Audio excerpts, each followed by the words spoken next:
We are not going to allow the Americans to come up and crush our Canadian autonomy. I know that our members within the local and I think the Canadian labor movement are going to show this American-based union that you can't just come and invade Canada.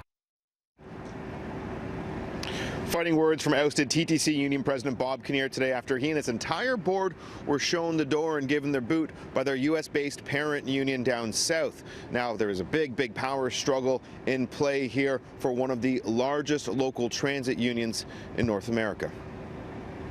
This is an outright attack, an invasion on our autonomy as Canadians. And undoubtedly, Kinnear, up until today, was in charge of the largest transit union in the city with 11,000 members strong. This morning, the locks were changed at his local 113 head office, and all 17 board members were ousted.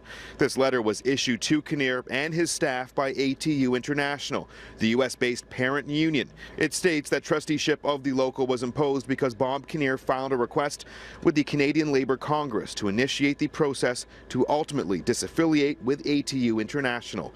Kinnear admits he did send the letter requesting a vote by members to leave the International Amalgamated Transit Union, which was established more than 120 years ago and today has over 190,000 members across North America. The application that we've made is to simply have an opportunity to allow our 11,000 members to make a democratic decision.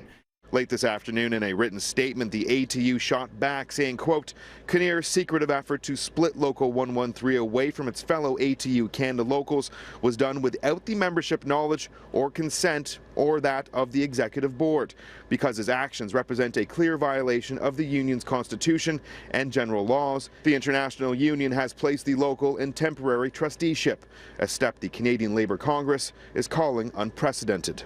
We view that as kind of not within the spirit of our Constitution and the cooperative nature in which this is supposed to happen, and all unions have agreed to this procedure essentially. So for us, it's a disappointing reaction by ATU International. For the time being, Local 113 will be led by former local executive member Manny Sforza, who is currently the international vice president of the parent union. Kinnear unsuccessfully ran against Sforza back in October.